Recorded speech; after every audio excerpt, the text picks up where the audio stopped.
Hello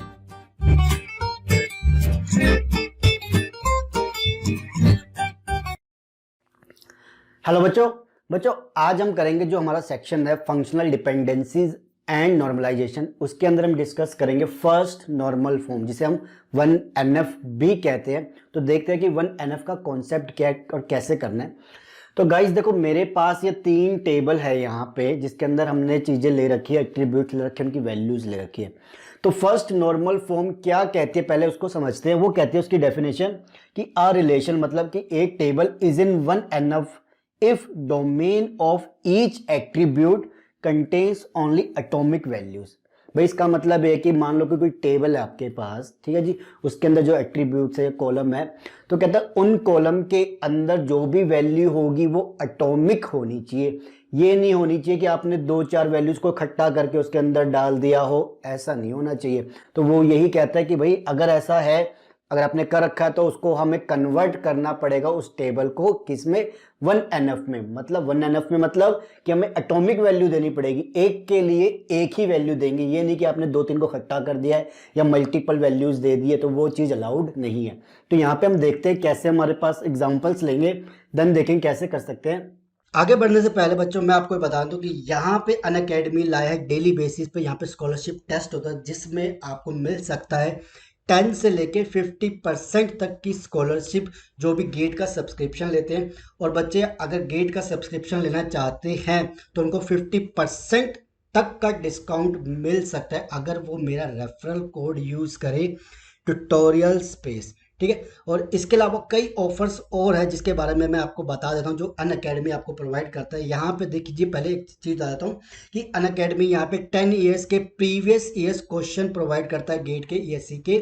तो बच्चे यहाँ पे अपना टेस्ट देकर चेक कर सकते हैं अपना लेवल क्या है, क्या इनके अंदर चीजें या रिलेटेड जो भी सॉल्यूशंस देख सकते हैं। अगेन जो भी गेट का सब्सक्रिप्शन लेते हैं मेरे रेफरल कोड ट्यूटोरियल स्पेस के थ्रू, तो उनको डायरेक्टली मिलेगा 50% तक का डिस्काउंट। इसके अलावा यहाँ पे अनअकैडमी आपको और एक चीज प्रोवाइड करे जो काफी बेस्ट लगी मुझे, वो है यहाँ पे गेट महा मैराथन, जो कि आज था या आगे भी कंडक्ट होता रहेगा, जहां पे गेट के जो टॉप एडुकेटर्स होते हैं गेट से क्वालिफाइड, तो वो टॉप एडुकेटर आपको गाइड करते हैं सब्जेक्ट के रिलेटेड, आपको गाइडेंस प्रोवाइड करते हैं, टॉपिक डिस्कस किए जाते हैं, जो काफी अच्छा रहता है जो गेट की तैयारी कर रहे हैं। तो अगेन जो भी गेट का सब्सक्रिप्शन लेना चाहता है मेरे रेफरल कोड के थ्रू, तो उसको मिलेगा डायरेक्टली 50% तक का डिस्काउंट। कोड है मेरा ट्यूटोरियल स्पेस। ठीक है दोस्तों, जैसे ये टेबल है मेरे पास, ये है आईडी, ये है नेम, ये है एज, ये है फोन। ओके गाइस, तो यहाँ पे आप आईडी को ये मत समझना कि ये कोई हमारी प्राइमरी की है, वो है, अभी हम उस पर डिस्कशन नहीं कर रहे। ये एक मेरे पास क्या है, टेबल, और 4 उसके अंदर हमारे पास कॉलम और ये वैल्यूज है। तो अगर आप देखोगे तो 1 के रिस्पेक्टिव हमारे पास एटॉमिक वैल्यू होनी चाहिए, तो सारी एटॉमिक वैल्यू है। 2 के रिगार्डिंग सारी एटॉमिक वैल्यू है। 3 पे जब हम आते हैं तो हमें क्या मिलता है, देखो 888 और साथ में 222, ये क्या कह रहा है, इसकी मल्टीपल वैल्यूज है। मतलब कि भाई ये जो आदमी है जेड जिसका नाम है, उसके 2 फोन नंबर है, 888 एंड 222 मान लो जी। बट ये क्या होगी, मल्टीपल वैल्यूज हो गई, जो हमने कहा मल्टीपल वैल्यूज नहीं होनी चाहिए, ऐसा एट्रीब्यूट नहीं होना चाहिए। ये सेम चीज हमने ER डायग्राम में भी देखी थी। तो यहाँ पे हमने क्या किया कि वो कहता है ऐसी वैल्यू नहीं होनी चाहिए, तो उसको हम कैसे 1NF में लाएंगे। इसको हम क्या करेंगे, देखो यहाँ पे जब 3 की बारी आएगी तो एक अलग से हमने लिखी दिया 888, देन अलग से एक रो और डालेंगे जिसके अंदर हम इसकी जो दूसरी वैल्यू थी 222 उसको डालेंगे। ठीक है जी, तो एक तरीका तो हमारे पास ये हो गया कि इस तरीके से हम इसको कन्वर्ट कर सकते हैं कि जो भी मल्टी वैल्यूड एट्रीब्यूट होते हैं उस रिलेशन के अंदर, उसको हमने कन्वर्ट किया 1NF में। कैसे, ताकि भाई अलग से टप्पल बनाया और उसके अंदर वैल्यू डाल दी। कई क्या करते हैं, कई जो मैंने देखा है कि वो इसको उठा के अलग से टेबल बना लेते हैं, बट कर सकते हैं, बट उसके अंदर हमें ना कई चीजों को देखना पड़ता है। तो ऐसे नहीं कि डायरेक्टली सिर्फ एक टेबल बनाया और फोन उसके अंदर लिख दिया, नहीं, तो हमें साथ में भी कुछ देना पड़ेगा ताकि उसको मैच करके हम वैल्यूज निकाल सके। वो बात का कॉन्सेप्ट है, बट अभी के लिए मेरे लिए इतना इनफ है कि मैं एक मल्टी वैल्यूड अगर एट्रीब्यूट एग्जिस्ट करता है किसी टेबल में, तो उसको अलग से रो बना के उसकी वैल्यूज को डाल दिया जाए। क्लियर हो गया। आगे चलते हैं कि मेरे पास ऐसे और कैसे केसेस आ सकते हैं कि लाइक देखो आईडी नेम ये कॉलम है और एक एड्रेस है, तो किसी के एड्रेस के अंदर 74A comma block 7 comma then Delhi. यहाँ पे क्या हो गई, 3 चीजें आ गई है कि भाई उसकी स्ट्रीट मान लो, सिटी मान लो, और साथ में उसकी स्टेट मान लो, इस तरीके से चीजें आ गई है। तो क्या मैं ये ऐसे चीजें डाल सकता हूं? वो कहता है ऐसी चीजें भी आपको नहीं डालनी। क्यों? क्योंकि ये क्या है, एक कंपोजिट एट्रीब्यूट है, यानी कि इसके अंदर वो 3-4 चीजों से मिलके बना हुआ एट्रीब्यूट है, आपको इनको अलग अलग करना पड़ेगा। तो कैसे करेंगे कि मैंने एक आईडी बनाई, नेम बनाया, अब मैंने एड्रेस को हटा दिया, ठीक है। मैंने इसकी जगह इसको जो स्प्लिट करके लिखा कि किन किन चीजों से मिलके बना, लाइक स्ट्रीट, सिटी, स्टेट, हो सकता है कंट्री भी आ जाए। तो ये आपके ऊपर है कि एड्रेस के अंदर कैसे क्या चीज है, आप उसके बेस पे कॉलम डेवलप करना, जो भी इसके कंपोजिट एट्रीब्यूट होंगे जो इसके साथ के होंगे हम उसको लिखेंगे, ठीक है।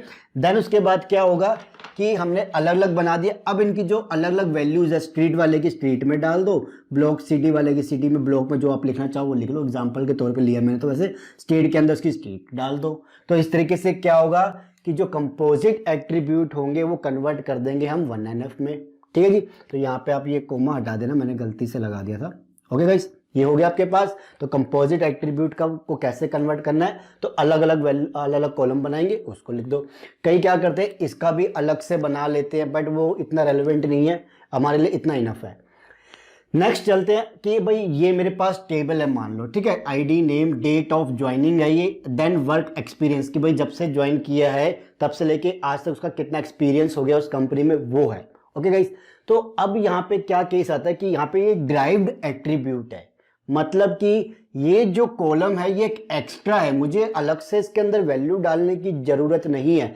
मैं ये वैल्यू कैलकुलेट करके रन टाइम पे भी निकाल सकता हूं। कैसे कि भाई डेट ऑफ ज्वाइनिंग है 2018, मान लो, साल मान लेते हैं, ठीक है, 2018 है, और आज का साल है 2021, करंट सिस्टम का जो टाइम देखेंगे वो है 2021, तो 2021 में से 2018 निकाल देंगे तो 3 साल बचेंगे, तो उसके बेस पे हम वैल्यू निकाल सकते हैं, डिराइव्ड कर सकते हैं ना हम वैल्यू। हमें ये नहीं कि अलग से कॉलम बनाना पड़ेगा। तो हम क्या करेंगे भाई, ऐसे एट्रीब्यूट जो डिराइव्ड एट्रीब्यूट है, मतलब कि भैया दूसरे से निकाल रहे हैं उसको क्या फायदा, तो हम उसको अपने ही सिस्टम से निकाल सकते हैं भाई, कर लेंगे। तो हमें यहाँ पे लिखने की जरूरत नहीं है, तो हम इसको ऐसे वाले कॉलम को हटा ही देंगे और सिंपल इन वैल्यूज को लिखेंगे। और जब हमसे कोई पूछेगा कि बताओ कि भाई जिसकी आईडी 1 है, जिसका नाम X है, उसका कितने साल का एक्सपीरियंस होगा, तो जस्ट हम क्या कहेंगे, करंट सिस्टम की डेट जो आज का साल है वो, माइनस में भाई क्या करेंगे, जो डेट ऑफ ज्वाइनिंग है वहां से निकालेंगे, मंथ, साल सब निकल के आ जाएगा, हमारा आंसर वहीं से बन जाएगा। अलग से सेपरेटली जाके टाइप करके डालने की क्या जरूरत है। तो ये चीज भी हम कर सकते हैं, ठीक है, ये चीज होती है।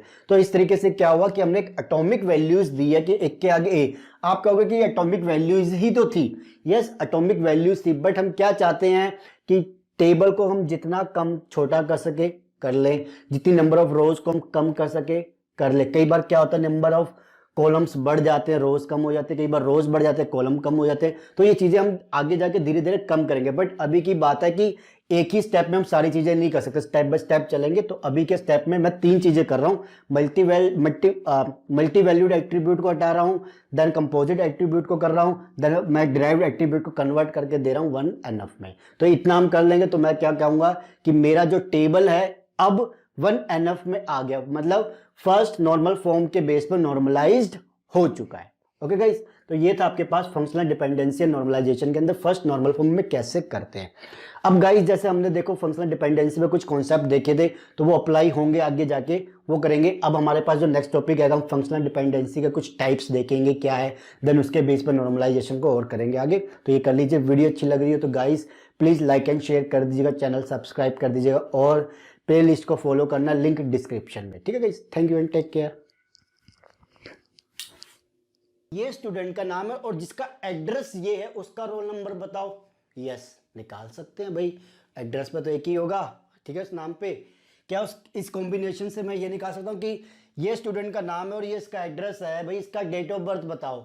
हाँ जी, ये लड़का या ये लड़की वही है जो इसका नाम ये और एड्रेस ये, तो उसकी डेट ऑफ बर्थ ये है, उसकी फीस ये है और उसका कोर्स ये है। यानी कि इन दोनों के कॉम्बिनेशन से भी तो मैं निकाल पा रहा हूँ ना, क्या कि ये भाई डिफरेंट जो हमारे पास एट्रीब्यूट्स है उनकी यूनिक वैल्यू। यस, बिल्कुल आइडेंटिफाई कर पा रहे हैं, तो ये भी मेरे लिए की होगी।